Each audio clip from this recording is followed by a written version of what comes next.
Hello, मी सावित्रीबाई ज्योतिबा फुले या मालिकेत तुमचे स्वागत आहे. चला तर मग आपण त्याचे रिव्ह्यू ऐकूया. आणि जर तुम्हाला रिव्ह्यू आवडले असतील तर या चॅनलला लाईक, सबस्क्राईब आणि शेअरही करा. इकडे सावी झोपलेली असते, तेव्हा सगुणा तिला सावित्री सावित्री आवाज देत येते. तेव्हा सगुणा सावीला झोपलेली बघते आणि तिच्या डोक्यावरून हात फिरवत असते. तेव्हा सावी बोलते, आई आई मला तुझ्या मांडीवर डोकं ठेवून झोपू दे की. तेव्हा ती सगुणाचा हात पकडते. सगुणा तिथे खाटेवर बसते. सावी तिच्या मांडीवर डोकं ठेवून झोपली असते. सगुणाही तिला थापटत असते. तेवढ्यात सावीची करवली येते आणि बोलते की सावी, अगं सावी. तेव्हा सगुणा तिला शांत बसवते आणि बोलते की पोर दमली आहे, झोपू दे की. तेव्हा सावीची करवली बोलते की ते बरं नाही दिसत हो. तेवढ्यात सावीला जाग येते. सावी पटकन उठते आणि डोक्यावर पदर घेते आणि बोलते, आहो तुम्ही. तेव्हा सगुणा बोलते की नाही काय वाटलं होतं वय तुला, अगं तू पुण्यात आहेस. तेव्हा सावी बोलते, वय ते चुकलंच माझं. माझ्या डोळ्याला तुमच्या डोक्यावर मांडीवर डोकं ठेवूनच झोपली मी. तेव्हा सावी बोलते, ते आईने मला सांगितलं होतं की सासरी लवकर उठायचं, पण माझ्या ध्यानीतच राहिलं नाही, मला कळलंच नाही झोप कशी लागली ती. तेव्हा सगुणा बोलते, आता अगं काय झालं मग, माझ्याच मांडीवर झोपली होती ना, काय होतंय, मला पण बरं वाटलं. तेव्हा ती सावीला बोलते, जा आवरून घे जा. तेव्हा सावी जायला लागते आणि थांबते. तेव्हा सगुणा बोलते, काय गं नवीन घरात गोंधळली. तेव्हा सावी मान डोलवते. तेव्हा ती बोलते, थांब. तेव्हा ती पारूला आवाज देते. पारू येते आणि बोलते की पारू, जाऊबाई उठल्या तुमच्या. तेव्हा पारू बोलते, हा मी जाऊबाईंचीच वाट बघत होती उठायची, दोनदा येऊन पण गेली. तेव्हा सावीला थोडी भीती वाटते. तेव्हा पारू बोलते, पण त्या झोपल्या होत्या आणि मी म्हटलं मग झोपू द्या. तेव्हा सगुणा बोलते की आता आवर, तुझ्या हाताखालीच तयार करायचं आहे, हा जाऊबाईला. तेव्हा पारू बोलते, बरं बरं बरं आऊ, ते कणगीचं लिपाण आहे ना तेवढं फोडून देता की जी, म्हणजे बायासली दळायला देता येईल. आज तर लई पाहुणं राहील, 100-200 भाकऱ्या तर कराव्याच लागतील, लई कामं आहे, मी येते, चला जाऊ बाई. तेव्हा त्या चालल्या जातात. तेव्हा सगुणा बोलते, इकडे इतकं गोड नक्षत्र माझ्या ज्योतीच्या नशिबात आलं बाई. इकडे मातबा काम करत असतो तेव्हा भामा आत्या येते आणि बोलते की अरे मातबा, वाडेवर भांडी घेऊन जाय आणि समधी भांडी धुवून ठेव, आणि धुवून झाली की मागल्या खोलीत आणून ठेवायची. तेवढ्यात पाटीलांचा आवाज येतो, सावी, ए सावी, लेकरा पाणी आण बरं. तेव्हा भीमा त्या मनाशीच बोलते की खंडूच्या ध्यानातच येत नाही की लेक सासरी गेली, बापाचं मन. तेवढ्यात लक्ष्मी खंडूजीरावला पाणी आणून देते.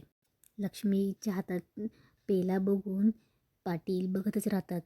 तेवढ्यात भीमा आत्या तिथे येते. तेव्हा लक्ष्मी बोलते की 2 दिवस झाले लेक सासरी गेली. तेव्हा भीमा आत्याही बोलते की तरी बी यो सावी सावीच करत राहतोय. तेव्हा पाटील बोलतात, सवय झाली ग अक्का, ध्यानात राहत नाही बघ. तेव्हा अक्का बोलते की ध्यानात कसं राहत नाही, तुम्ही दोघं सैरबीर झाली त्या, घ्या आता सवय करून. तेव्हा पाटील बोलतात, कशी सवय करू अक्का, लेकसारखी ध्यानात येते माझ्या, मी काय करू. तेव्हा लक्ष्मी रडते आणि बोलते की माझ्या तर काय बी ध्यानात राहत नाही, माझं एवढंसं लेकरू लगीन करून गेलं बी, घर नुसतं खायला उठतं. तेव्हा खंडूजी बोलतो की मला असं वाटतं लक्ष्मी, गाडी झुपावी, पुन्हा गाठावं आणि माझ्या सावीला बघून यावं. इकडे सावीची तयारी होत असते. तेव्हा पारू बोलते, खरोखरच नक्षत्र व बाई, जाऊ बाई, लई साजेशी दिसताय हं तुम्ही. तेव्हा सावी बोलते, ताईसाहेब या की.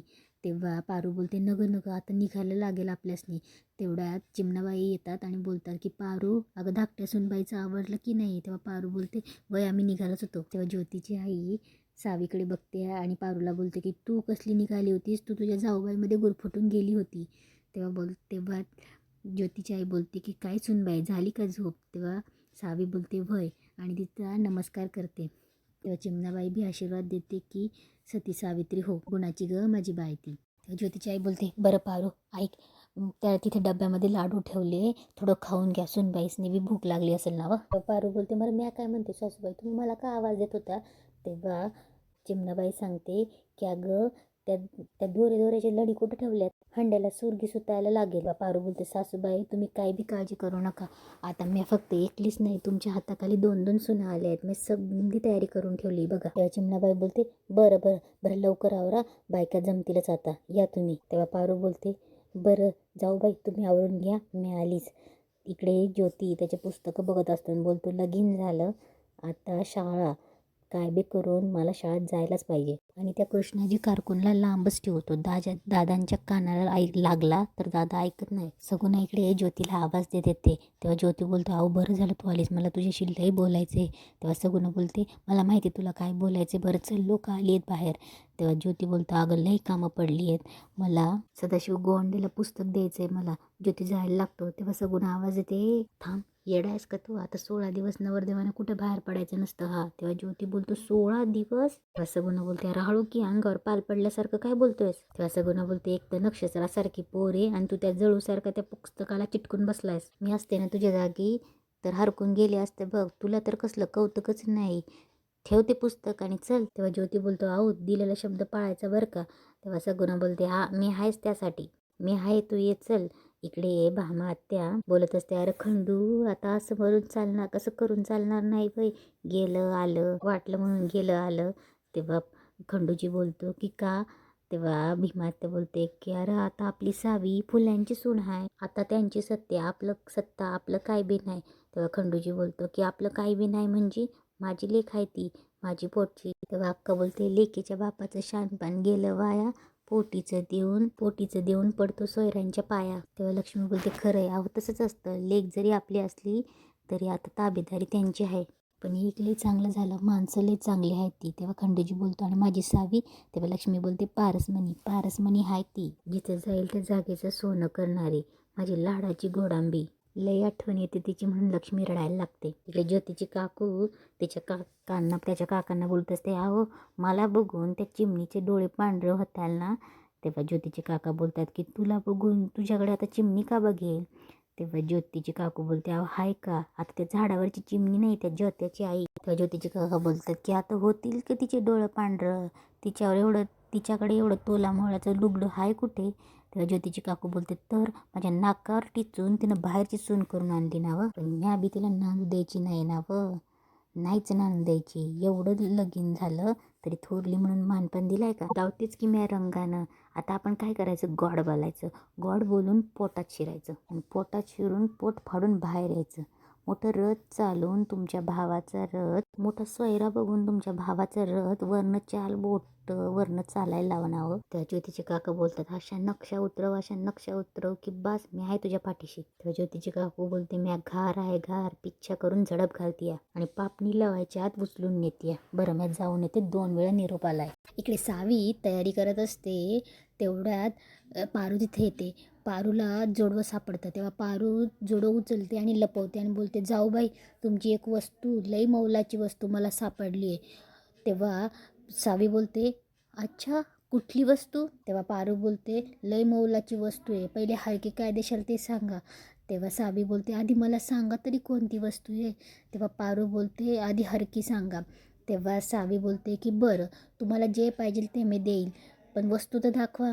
तेव्हा सावीला पारू वस्तू दाखवते. तेव्हा सावी बोलते, जोडवं माझ्या आईने बनवलं आहे. तेव्हा पारू बोलते, हां दाखवा, मी घालून देते तुमच्या पायात. तेव्हा सावी बोलते, नका नका मी घालून घेईल.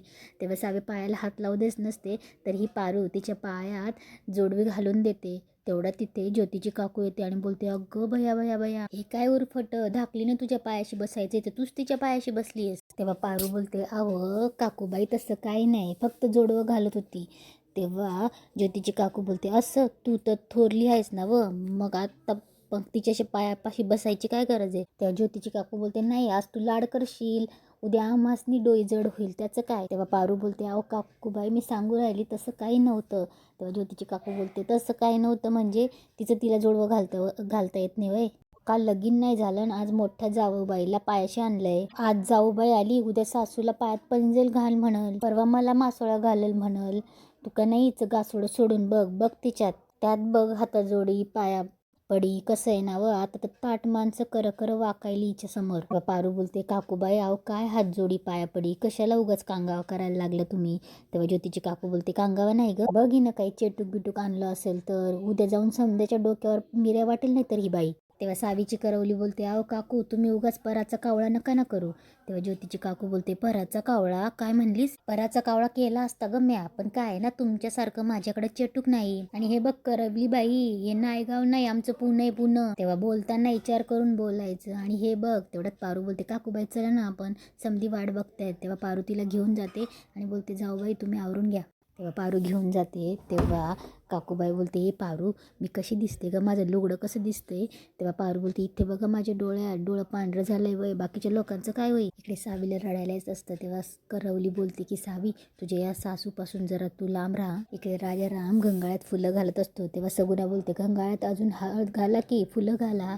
तेव्हा राजाराम बोलतो, झाली तयारी, सावित्री ज्योतीला बोलवा की. तेव्हा ते ज्योतीला आवाज येतात, सावी येते. सावी पाटावर बसते, ज्योती येतो. तेव्हा सगुणा बोलते, खेळा.